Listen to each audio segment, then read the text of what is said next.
जय गजानन जय गणपति। नारी जीवन का आधार, रोपण भूमि व निर्माणशाला है। भारतीय वैदिक सनातन संस्कृति नारी को मातृशक्ति, देवी शक्ति के रूप में मानती व पूजती है। फिर इसी नारी के साथ में मासिक धर्म की अवस्था में इतना रूखा व्यवहार क्यों किया जाता है? क्या मासिक धर्म वाली स्त्रियां अपवित्र, अस्पृश्य होती हैं? जिस मासिक धर्म के रक्त से जीव का निर्माण होता है वह उसी के लिए अपवित्र कैसे? क्या यह उचित है? मुस्लिम आक्रांताओं के अलावा भारत में बौद्ध धर्म के विलुप्तीकरण की सबसे बड़ी वजह थी भिक्षुक भिक्षुणियों का आपस में भ्रष्ट होना। अमेरिका के दो प्रांतों मैरीलैंड और इलिनॉइस के अटॉर्नी जनरल रिपोर्ट के अनुसार कैथोलिक चर्च पादरियों द्वारा क्रमशः 600 एवं 700 बच्चों का यौन शोषण किया गया। तो पूरे अमेरिका व विश्व में कैथोलिक चर्च की जातियों की स्थिति क्या होगी? केरल की सिस्टर लूसी जैसे ननों के यौन शोषण के मामले तो अलग ही हैं। इस्लाम में ऊपरी स्तर से लेकर के आम जन तक संक्रमण इतना ज़्यादा फैल गया है कि पारिक व्यवस्था पूरी तरह से खत्म होने लगी है। आप सोच रहे होंगे इन सब आंकड़ों का व हमारे मूल विषय का क्या लेना देना है, तो आइए थोड़ा समझते हैं। भारतीय समाज में एक सामान्य सा रिवाज है कि जब कोई व्यक्ति मरता है तो उसके पास में किसी मासिक धर्म वाली स्त्री या गर्भवती स्त्री को नहीं जाने दिया जाता। देखने में भले ही यह बड़ा अजीब लगता हो, परंतु है बड़ा वैज्ञानिक। स्त्री शरीर के गर्भाशय में जीवात्मा के स्थूल शरीर अर्थात तन का निर्माण होता है, जबकि मृतक के शरीर में स्थूल शरीर के विघटन की प्रक्रिया चलती रहती है। और ये दोनों विरोधी प्रक्रियाएं हैं जो चुंबकीय शक्तियों के सहारे से संचालित होती है। जब कोई व्यक्ति मरता है और वो अगर वहाँ स्थूल शरीर के निर्माण में संलग्न कोई चुंबकीय शक्ति अर्थात मासिक धर्म वाली स्त्री या गर्भवती स्त्री उपस्थित होती है, तो मृतक के शरीर में होने वाली विघटन की क्रिया में उसकी सदगति में बाधा उत्पन्न होती है।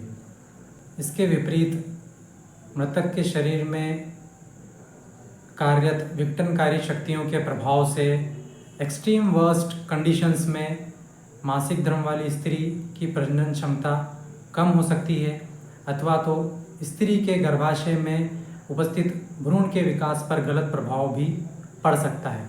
इसमें दोनों ही पक्षों को हानि होने की संभावना रहती है। इस स्थिति को समझते हुए ही मासिक धर्म वाली स्त्री या गर्भवती स्त्री को मृतक से दूर रखा जाता है। इसमें छुआछूत या भेदभाव जैसी कोई बात नहीं, बल्कि पूर्ण वैज्ञानिकता है।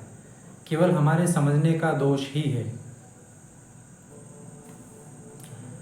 भारतीय संस्कृति में एक ऐसी जीवन शैली की व्यवस्था रखी गई है जिसमें हम सब कुछ करते कराते हुए, भोगते हुए आत्म शांति, परम विकास, पूर्ण विकास की संभावनाओं को भी जीवित रख सकें। इसलिए रजस्वला स्त्रियों को थोड़ा रिजर्व्ड रखा जाता है ताकि जीवन के निर्माण के साथ साथ वे जीवन के पूर्ण विकास में भी सहयोगी हो सके। यह उन प्रजननशील नारियों का अपमान नहीं, बल्कि यह उनका बहुत बहुत मान ही है, क्योंकि यही वह शक्ति है जिससे नारी किसी भी पुरुष को अपनी तरफ सहज ही आकर्षित कर लेती है। पृथ्वी की गुरुत्वाकर्षण शक्ति के कारण ही पृथ्वी पर जीवन की संभावना व अस्तित्व है, परंतु जब किसी यान को इससे पार अंतरिक्ष की यात्रा करनी हो तो यही गुरुत्वाकर्षण शक्ति उसके लिए सबसे बड़ी बाधा भी बन जाती है। कभी कभी अपने रास्ते से वह भटके हुए अंतरिक्ष यान का गुरुत्वाकर्षण शक्ति नाश भी कर देती है। संसार में जब जीवन का निर्माण करना होता है तो स्त्री एवं पुरुष का संयुक्त होना अनिवार्य होता है, परंतु जब किसी जीवात्मा को निर्वाण की यात्रा करनी होती है तो यही निर्माणकारी प्रचंड प्रजनन शक्तियाँ उसके लिए सबसे बड़ी बाधा भी बन जाती हैं।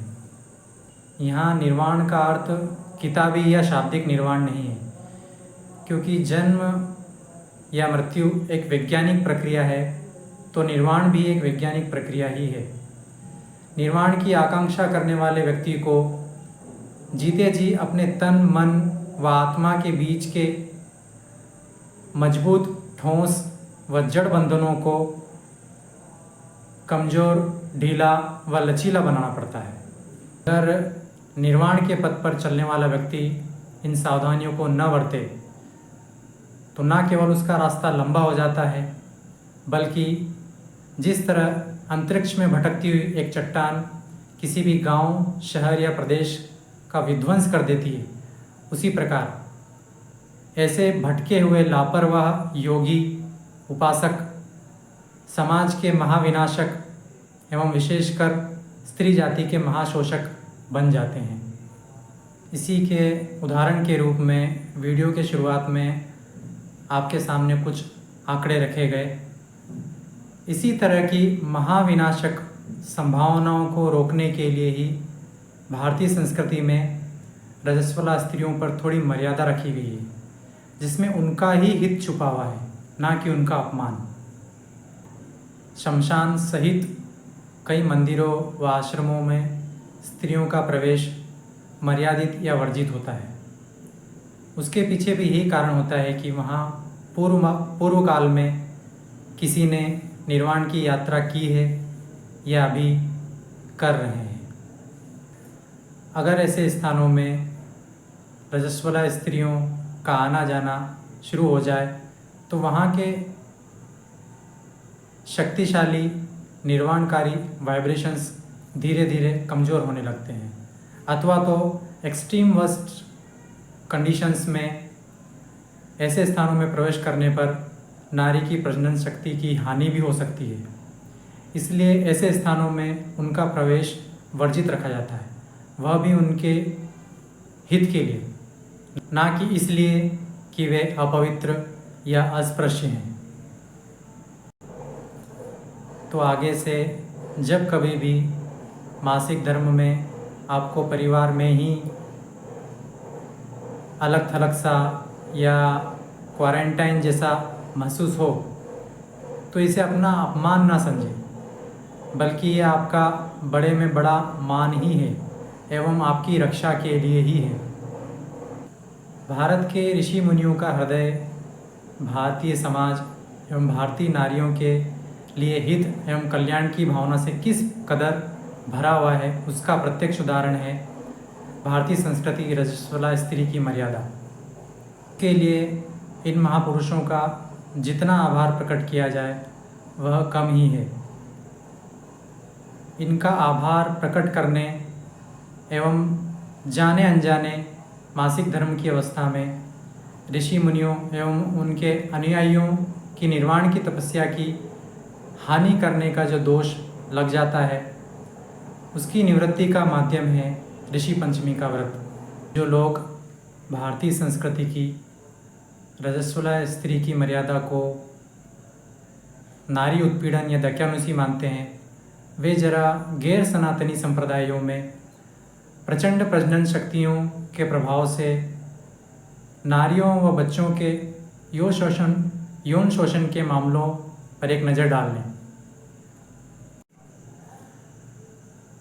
भारत का दुर्भाग्य रहा कि गुलामी के काल में हमारे मार्गदर्शक व ऊर्जा स्रोत इन ऋषि मुनियों एवं इनके गुरुकुलों को भ्रष्ट व बदनाम कर समाज से अलग करने के लिए हमारे शास्त्रों में बहुत सी मिलावटें की गई। इस पर भी कहीं कहीं इन शास्त्रों की उल्टी व्याख्या उन लोगों के द्वारा करवाई गई जो पश्चिमी मुक्त साहचर्य अर्थात लिविंग फ्री रिलेशन कल्चर में रंग चुके थे, या फिर अपने राजनीतिक या आर्थिक फ़ायदे के लिए धर्मांतरित, गैर राष्ट्रीय एवं राष्ट्रद्रोही हो चुके थे। उम्मीद है मासिक धर्म पर भारतीय संस्कृति के इस पहलू को जानने के बाद आप स्वयं के नारी होने एवं खासकर भारतीय होने पर और गर्व महसूस करेंगी एवं श्रेष्ठ समाज के निर्माण में भारत के ऋषि मुनियों का और अधिक सहयोग करेंगी। आप सभी को हमारी तरफ से ऋषि पंचमी की बहुत बहुत बधाई हो। Happy womanhood, happy motherhood, happy Rishi पंचमी।